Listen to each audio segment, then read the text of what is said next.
Why China still can't beat US to become the world's most powerful navy. China will eventually become the world's #2 aircraft carrier power, trailing only the United States, but its carrier strike group air crews are still far below international standard, military experts say. An aircraft carrier needs regular large-scale maintenance. China should have more than 4 carrier groups if it wants to fulfill escort missions on the high seas and safeguard its overseas national interests, Beijing-based naval expert Li Jie said. A sole aircraft carrier cannot become a fighting force because it needs the presence of other warships to form a strike group, as well as the protection given by other vessels, Li said. The U.S. Navy maintains 10 active carrier strike groups based in the U.S. and overseas naval bases. An 11th will come into service when the carrier USS Gerald R. Ford is commissioned. But China just has one active conventional aircraft carrier, the Liaoning, a refurbished former Soviet Kuznetsov-class carrier formerly named Varyag that was unfinished when China acquired it. On April 26, China launched its second aircraft carrier, the first to be domestically designed and built, which is expected to enter full service in 3 years. Li said a formal aircraft carrier strike group needs 4,500 to 5,000 crew members, including carrier-borne fighter pilots, air operation officers, engineers, and crew members on other warships. China's 2 carriers will require about 10,000 crew when fully operating. When naval officers started operating the Liaoning, they faced a big challenge, commanding more than 2,000 crew members from 19 ethnic groups, according to a China Central Television documentary that aired in March. We were in a mess when we started to drill the crew. All the passageways became blocked with people when the bell rang, Chen Yuqi, commander of the Liaoning, told CCTV. Chaos plagued mealtime, even though the ship has 10 canteens, he added. Problems persisted until the ship's leaders came up with a comprehensive roster plan that divided working and meal times among the sailors.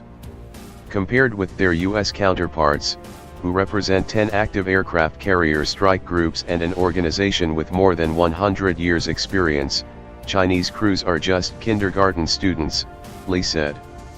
The U.S. Navy has set up a comprehensive carrier air operational system, including the high-intensity launch and recovery of aircraft under all weather conditions, keeping a comprehensive crew roster and coordinating different warships within a strike group. To make the Liaoning functional, China has copied many parts of the U.S. air crew operations system, including the rainbow-colored uniforms designed for flight deck crews and the gesture language of landing signal officers, LSO, arresting gear officers, AGO, and other crew members. Cultivating a team of qualified carrier-based fighter pilots, along with LSO, AGO and other crew is much harder than training fighter jet pilots and air operators based on land, because the length of the runway on a carrier deck is just 1/10 of the airstrip on land, Li said. Hardware of aircraft carriers can be quickly constructed through working around the clock once you got the construction technology, he said. But training crews takes tremendous experience, which can only be achieved by being accumulated over time. The PLA Navy has tested the Liaoning in trial trips since it joined the Navy in September 2012. But the carrier's first full-scale, distant sea waters drill in the Western Pacific took place last Christmas Eve, more than 4 years after its maiden trial. The Liaoning was part of a fleet that included 10 warships, a 052D destroyer, 2 052C destroyers, 2 054 frigates, 2 Type 094A ballistic missile submarines, 1 corvette, and 1 supply ship. With the involvement of more than 20 carrier-based and fixed-wing aircraft, the aggregation effectively comprised a full-scale carrier strike group, according to CCTV. The drill demanded that the carrier-borne pilots take off and land on the shaking deck in the South China Sea, pushing them to land by data provided by flight instruments instead of using a visual reference for landing. The cloud was very low in the South China Sea, so we couldn't see where the Liaoning carrier was, Zhang Ye, head of the PLA Navy's carrier-borne force and the pilot of a carrier-based J-15, told CCTV after making the first takeoff and landing during the high seas drill on January 2. In this case, We should trust flight instruments and let them guide us to our aircraft carrier. Just over a week later, on January 11, the Liaoning carrier strike group sailed north through the Taiwan Strait, heading home after touring 5,800 nautical miles in a 3-week voyage, drawing Taiwanese military attention by scrambling fighters. The CCTV reported the South China Sea training had helped the Liaoning pilots quickly master night flights, the first step in becoming proficient in all-weather operations. Li Jie said the number of carrier-borne pilots should more than equal the quantity of J-15 fighters. For example, a U.S. aircraft carrier with 80 aircraft has more than 120 pilots on board.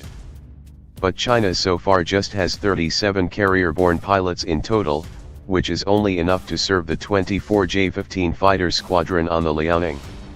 Macau-based military observer Anthony Wang Dong said the operating system of the Chinese Navy still lags the requirements of an ocean-going combat fleet, because it is in the midst of transitioning from a coastal navy to a blue water navy. The operating system of China's 3 naval fleets has been reformed over the decades, and so far its first carrier strike group training system is similar to a Japanese maritime self-defense force operation, forming temporary strike groups based on different drill missions given by superior military leadership, Wang said. For long-term development and strategic needs, Chinese aircraft carrier battle groups will tend to learn more and more from the U.S. naval model to focus on aircraft carriers, he said.